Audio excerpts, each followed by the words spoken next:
Power of the Dog is the leader in this year's Oscar nominations. I feel it is entirely justified. Let's talk about it.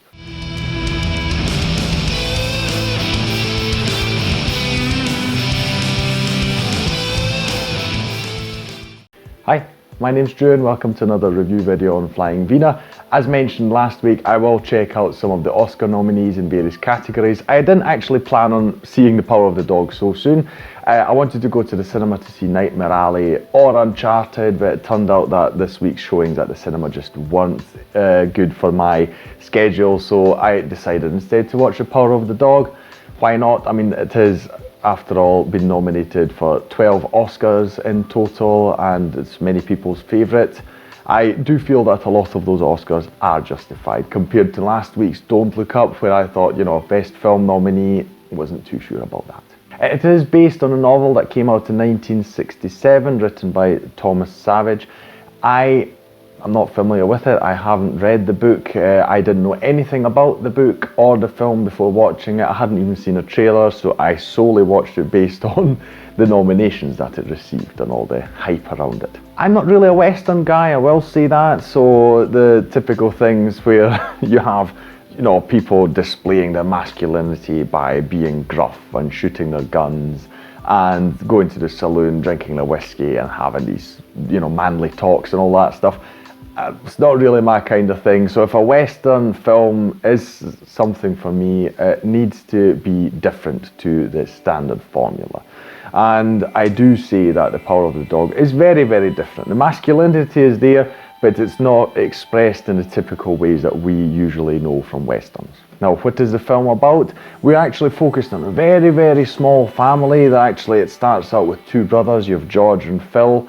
Phil is a man's man, he is just the most masculine guy around. They're both cowboys, so they have this ranch that's very successful. They're both very wealthy because of it. They have a lot of helping hands around the ranch, and Phil, like I say, he's just the most manly you could think of. He's always the most prominent in the group, so he's always very loud. He always is quite the center of attention. He does everything best. He knows everything. He loves telling jokes. He loves being the funniest guy around. Always trying to just show what a man he is. And then you have his brother George. He's a rather calm person, and you can see that, for instance, even in their relationship, Phil always calls him fats all the time, he's always degrading, and he's the typical jock, I'll call him, where he thinks that banter is just belittling people and making fun of them all the time. So George is quite the opposite. He's very calm, he's very introverted, he doesn't really say much, do much. He doesn't want to be the centre of attention, any of these things. So while they're about on their business, George, Phil and the helping hand from the ranch, you go for a meal.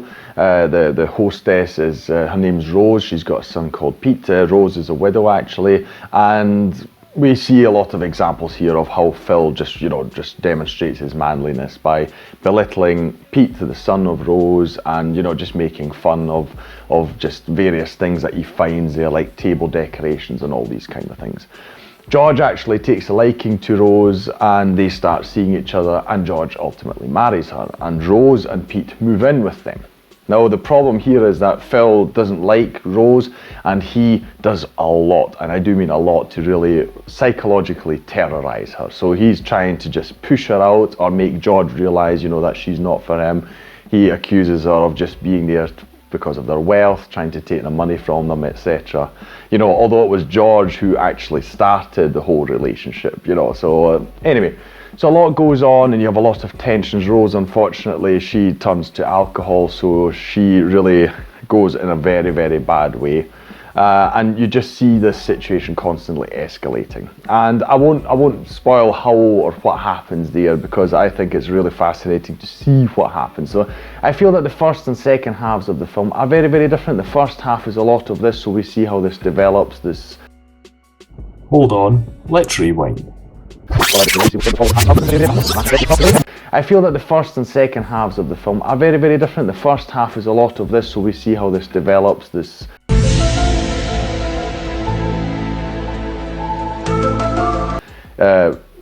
this expansion of the family with Rose and Pete joining with the two brothers in their daily lives, and we see a lot of that. And then in the second half we see something else happen. Again, I won't spoil it. It's focused a lot on Phil and the son Pete, the second half is, and we see a lot happening there, but I won't tell you what because I don't like to spoil films. That is the basic gist of it. So contrary to what you might think, we actually don't have any violence at all between humans, at least.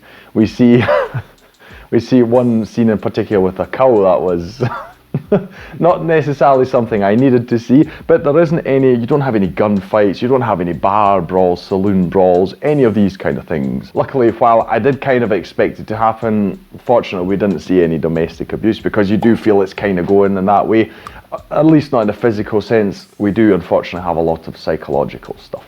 But yes, so in that way, so the manliness that we have in Westerns, it's expressed through Phil, this really toxic masculinity. It's a word that's thrown about a lot nowadays. In this case, it is entirely appropriate because Phil is just a horrible person in that way. You know, it's really, it makes you feel uncomfortable just watching him and just seeing, you know, what he's spouting all the time. And that is why I actually like the film. So there isn't much of a plot, I will say that. So it's not like most films where you have, you know, a start and an end that we can see ourselves working towards. There isn't much that actually happens in this film. But it's about the characters. You see what they are doing, how they deal with these situations. You see a lot of character development happening. The actors really get to shine because of that. And this is what we are focused on. So this is very, very much a character-driven piece, and that is it. So don't expect it to be, you know, a big story in that sense. There isn't much happening. We don't see them driving cattle through the desert or something like that, not at all. It's very much just focused on this family. One of the things this film is nominated for is Best Direction. The film was directed by Jane Campion, and I fully agree, the film looks absolutely amazing. I wouldn't think I would be a fan of the Wild West in terms of looks, etc., but this film makes it look really enticing. So I wasn't expecting to see a film that would actually make me want to go for a holiday in the Wild West, but this film makes it look really interesting. They have a lot of wonderful drone shots, which I of course particularly like. Every time nowadays it's becoming a bit of a bad habit, you know, I immediately shoot up in my chair, go, oh, drone shot, because you can immediately tell as a drone pilot which things have been shot with a drone.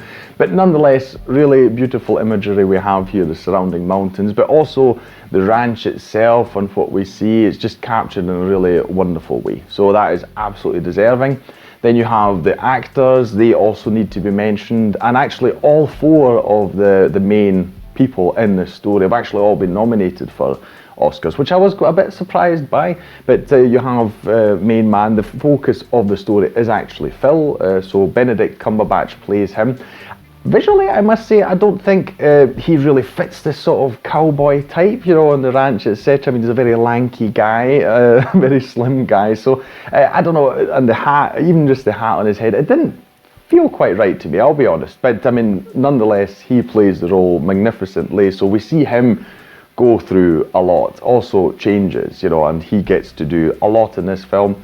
He is definitely deserving of his Oscar nomination. But like I said, other people have also been nominated, so the other main focus of the story is the son Pete. He's played by Cody Smit-McPhee, and Best Supporting Actor nomination in this case. All the other three are all Best Supporting Actor nominations. He does a really great job. He's very opposite to Phil, so his character, he's not this out and out masculine guy, etc. So there's a lot that happens there. I won't spoil it, but also a really wonderful job. Then the only one I don't agree with would be Jesse Plemons. He plays George, and I just feel that his role didn't have much of an impact in the story. Also because just he himself doesn't really do much emotionally. He's always very calm, you know, and while he has some good scenes in it, like I say, I just don't feel that his material was that meaningful in that sense. Rose, on the other hand, she's played by Kirsten Dunst. We see her going through a lot. As I mentioned, she gets psychologically tormented, turns to alcohol, and we see her going through a lot. And that was really hard to watch, you know, in that sense, because it really is laid on thick, this toxic masculinity. And she also does a wonderful job. So we've got 4 actors here that do great jobs. Like I say, Jesse Plemons, but I like the guy, you know, it's nothing against him. I just felt that his character just didn't have enough in the story, you know, to really make that justified. But, you know, all the best to him if he wins, fair play. I wouldn't be unhappy because I've seen him in a lot of things I liked him in.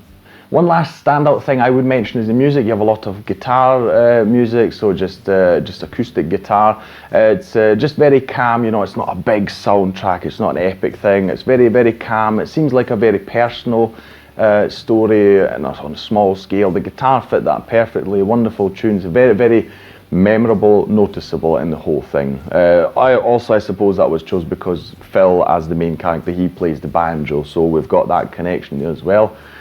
Really nice. The music is definitely also a standout. So it's a very interesting film. Like I say, if you want a Western film that's not a typical Western film, particularly a very character-driven piece, which may not be quite so easy to stomach, but still, The Power of the Dog is definitely highly recommended from me for that reason. I feel it's worthy of definitely the attention it's getting, the mass of nominations it received at the Oscars. A lot of things to love about this film. I'll be honest though, I watched a few YouTube videos afterwards because typically I did not get everything on the first go around. I was happy to watch these videos because they filled in some gaps that I had. If you watch the film and you're unsure about some of these things, I would definitely recommend you to just search for some YouTube videos because they will definitely make you see the film in some other ways, and for me at least, enhance the whole experience. That's it from me today. I'll thank you for watching. Please, if you enjoyed the video, like, share and subscribe. It's the best way to support this channel. You can also drop a comment down below. I would enjoy that very much. Tell me what you thought of this film or other nominees. If you have other recommendations, maybe for Western films that aren't typically Western, you know, that try to change the genre a bit and do it in other ways. I find that very refreshing. So if you have any suggestions, please leave them down below. And that is it. I will thank you for watching, and I'll see you in the next video on Flying Wiener. Take care.